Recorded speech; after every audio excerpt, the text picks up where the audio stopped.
नमस्कार, सत श्री अकाल, गुड मॉर्निंग। कैसे हो? आज हम चर्चा करेंगे जो एक बड़ा ही चर्चित मुद्दा है अरावली का। और बिल्कुल चर्चा होनी चाहिए, हर राजस्थान को इसके बारे में चर्चा करनी चाहिए। हर जो पर्यावरण प्रेमी है या जिन्हें प्रेम है अपनी प्रकृति से, जिन्हें राजस्थान से प्रेम है, क्योंकि राजस्थान अगर जाना जाता है भारत में तो वो किस वजह से जाना जाता है? राजस्थान जाना जाता है महाराणा प्रताप की वजह से, राजस्थान जाना जाता है सांगा की वजह से, राजस्थान पूरे भारत में जाना जाता है मीरा की वजह से, राजस्थान जाना जाता है दादू दयाल जी की वजह से, जसनाथ जी की वजह से, जाम्बोजी की वजह से, महाराजा सूरजमल की वजह से, और राजस्थान जाना जाता है अरावली की वजह से। आज जो विश्व की सबसे प्राचीनतम पर्वतमाला है अरावली, जिसमें राजस्थान का बहुत बड़ा रोल है, राजस्थान को बहुत प्रभावित करती है ये अरावली। तो अरावली से संबंधित अगर कोई चर्चा आ रही है आज, तो हमें इस पे विचार करना चाहिए। ये मुद्दा सिर्फ एक व्यक्ति का नहीं है, ये पूरे राजस्थान का ही नहीं, हरियाणा, पंजाब, दिल्ली तक को प्रभावित करेगी अगर अरावली के साथ कुछ भी छेड़खानी की गई तो। अरावली क्यों चर्चा में? इस बात को राजस्थान के किसी बच्चे को यह बताने की जरूरत नहीं कि अरावली क्या है। अरावली इस प्रकार राजस्थान का ये है, अरावली का हिस्सा जो राजस्थान के दो बराबर भागों में काटते हुए आगे तक जाती है।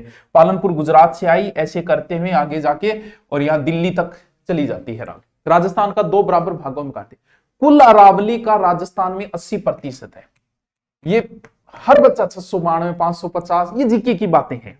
आज जीके की बातें नहीं करनी, अरावली क्यों चर्चा में है वो मुद्दा उठाना है, हमें उस बात पे चर्चा करने आए हम।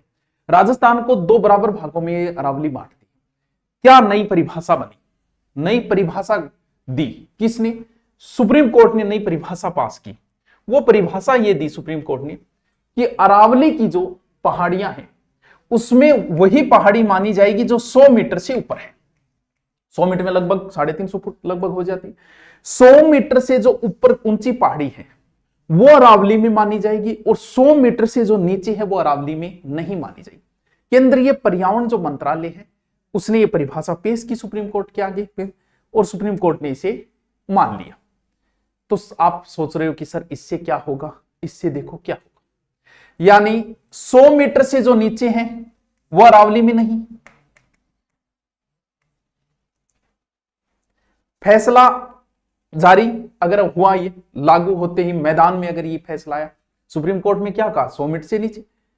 अब अरावली की जो पहाड़ियां हैं, हमारी कुल पहाड़ियां, उन पहाड़ियों में सिर्फ 8-10 चोटियों को छोड़ के और 80% चोटियां जो है वो 100 मीटर से नीचे है।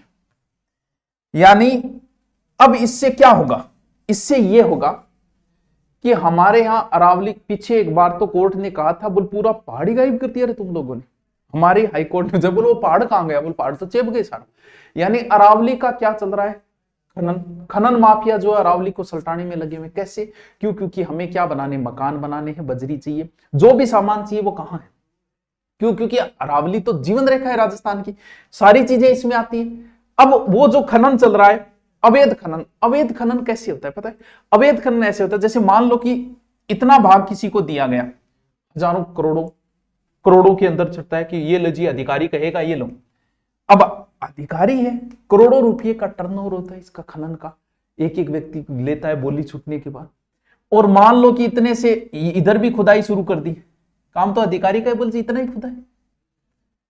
अब क्या कह दिया कि 100 मीटर से नीचे तो अरावली में है ही नहीं, तो फिर करो गायब, जाने दो उनको। क्यों 100 मीटर से नीचे उनका रखना है ध्यान, ऊंची है उनको रखना है, बाकी तो अरावली में है ही नहीं, तो उसका अवैध खनन शुरू हो जाएगा। अगर अवैध, अब एक बात बताओ भाई, यहां तो इतना भ्रष्टाचार है, बात तो सुप्रीम कोर्ट ने 100 मीटर की कही होगी, 200 मीटर तक भी लोग 90 मीटर ही दिखा देंगे, 200 मीटर वाले भी नहीं बचने वाले हैं। तो क्यों? काम कहां होगा? अधिकारी करेंगे, अधिकारी पास करेंगे, अधिकारी बनने वाले, अधिकारी नापने वाले। क्यों? क्योंकि करोड़ों का है, लाखों देके तो आप 200 मीटर को 90 मीटर में कर सकते हो, और खुद गया उसके बाद कुछ होना नहीं है, गायब। तो अब लोग क्या करेंगे? अवैध खनन होगा अरावली। अगर खनन हुआ तो फिर बचेगा क्या? क्यों? क्योंकि 80% से ऊपर ही है, 8 या 10 चोटी, बाकी चोटियां सारी नीचे चोटियां तो सारी हम पूरे के पूरे पहाड़ को गायब कर देंगे। पहाड़ उठाने वाले या तो हनुमान जी महाराज थे या खनन माफिया करते, पूरा का पूरा पहाड़ी हम गायब कर देंगे। तो फिर क्या होगा? अब देखो क्या होगा नुकसान। अगर अरावली में यह फैसला हुआ तो नुकसान क्या होगा? इधर मरुस्थल जाने से कौन रोक रहा है? सर अरावली रोक रही, पूरा राजस्थान जिस वजह से मरुस्थल के नाम से जाना जाता है, अरावली अगर कटी तो पूरा राजस्थान मरुस्थल हो जाएगा। गर्म हवाएं भी उस साइड की ओर जानी शुरू हो जाएगी। बंगाल की खाड़ी से इधर से होते हुए जो मानसून आता है उसे अरावली रोकती है।